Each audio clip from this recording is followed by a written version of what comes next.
I want to just begin the few moments that I'm going to share in a difficult place, a place of perhaps some sadness, some challenge, but I will absolutely take us to what I believe is the ultimate place of affirmation.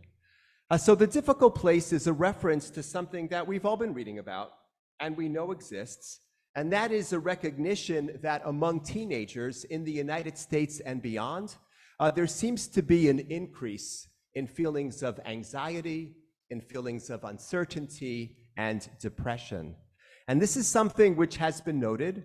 Some suggest that it's connected to social media. After all, on the one hand, social media connects us, but on the other hand, it makes us painfully aware of the reactions that all of our peers have to each and everything that we do one moment after another. But social media is the magnifier. It's not necessarily the underlying cause. What is it that teens are looking for? I would argue it's the same thing that adults are looking for connection, and looking for a sense that you have a purpose, that you are in the deepest sense filled with purpose that you can bring to other people and to the world around you.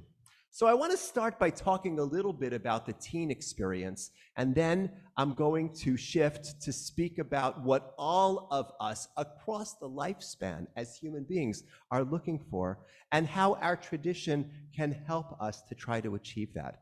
So starting with the teen experience, I'm reading a book by David Grossman, outstanding Israeli novelist. He's written about the Shoah and its impact on multiple generations. He's written about the effects of the challenges that Israel faces on all people living in Eretz Yisrael. And he wrote a book called Someone to Run With, which is about teenagers. It's about teenagers that find themselves on the fringe of society and facing the challenges that come with rubbing up against those who have truly evil and toxic intentions. But what's incredible about this novel is it presents teenagers looking for connection and looking for a sense of being deeply purposeful and useful. So the main teens who sort of circle each other and then meet through coincidence, each in their own profound ways, each in their own awkward ways, are looking for connection, real in-person connection, and they are also looking to do good. They are looking to do something that is meaningful to other people and meaningful in the world. I won't give away everything about the novel. I recommend anything written by David Grossman, and there's where I begin. Now, I have the pleasure and the fun of teaching our 8th graders every week. And when they are together and they're hanging out on this couch in our youth house space, to watch them in person is really inspiring. They are joking, they are laughing, they are trying to understand themselves. They're trying to understand a question that I throw at them about our tradition. And what you see is this almost magical interconnectedness that they have. And I will add that it is deeper when they are connecting with each other in the same space at the same time.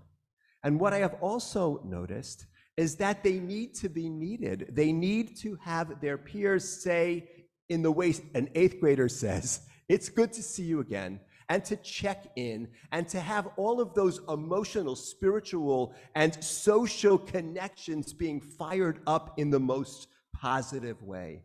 The need for connection and the need to be needed.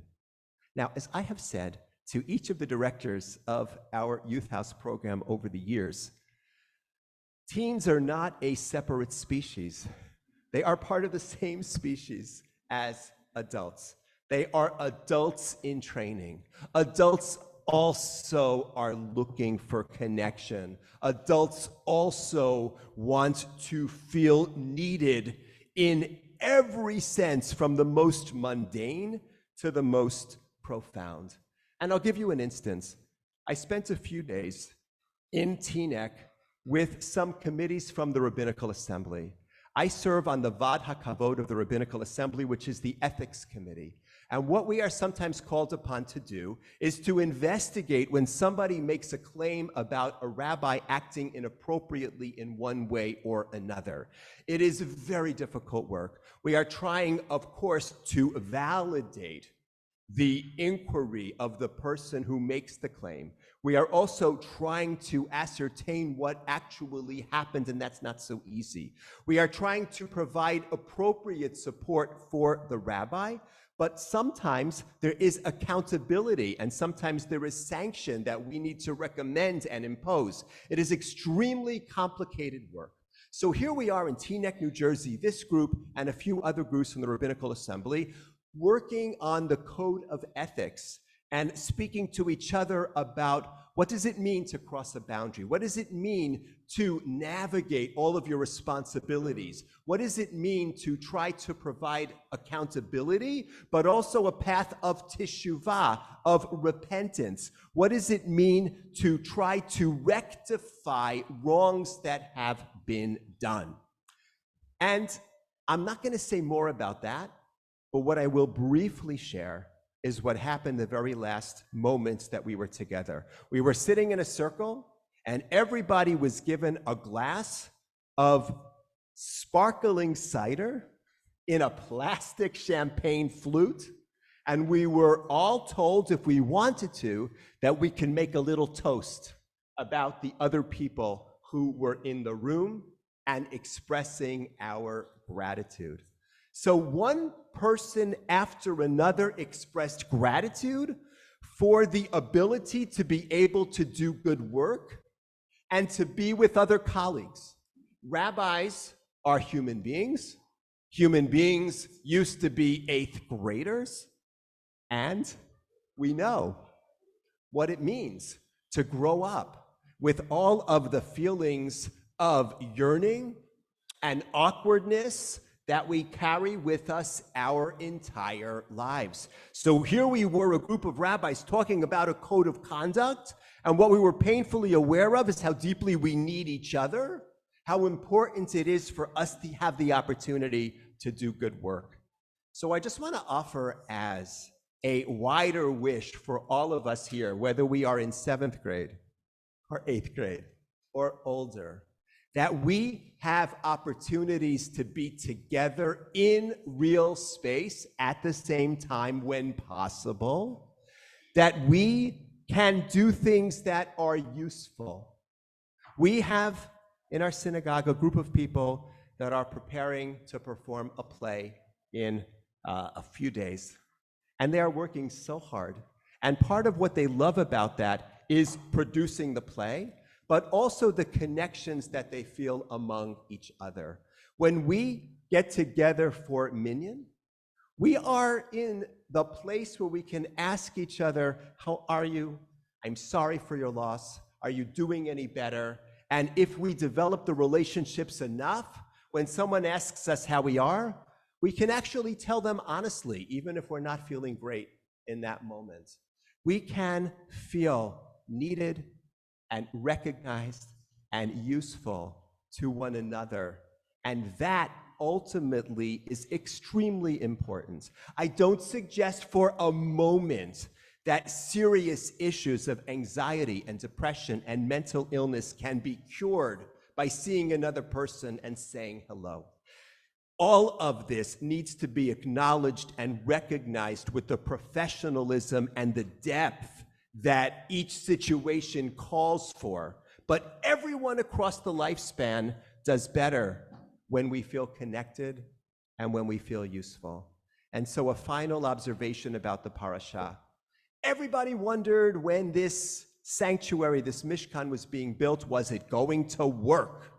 Is it going to work? Like you build this gigantic model when you're a kid and you flip the switch, and does it work?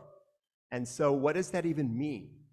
Conventionally, the criterion that was used Did God's presence come to dwell in some kind of a mystical, almost magical way? And indeed, at the end, we read, Chavod Adonai Malei HaMishkan. God's presence filled the sanctuary. But I want to flip it on its head. When men and women and children in the community started to offer their resources, when the weavers started to weave and the smelters started to smelt and the builders started to build, and they were standing next to each other day after day after day, month after month, and no doubt they said to each other, how are you? How is Shmuel? How is Miriam? And they continued to bring Me'et Asher Yidvenu Libo, the dictates of their hearts. That's when it started to work. This sanctuary started to work long before God's mystical presence appeared. It started to work in the beautiful and sacred interactions among the people who were building it. So I say to each of us across the lifespan, let us give each other the opportunity to feel connected and to feel useful. And that truly is where the holiness will continue to reside. Shabbat Shalom.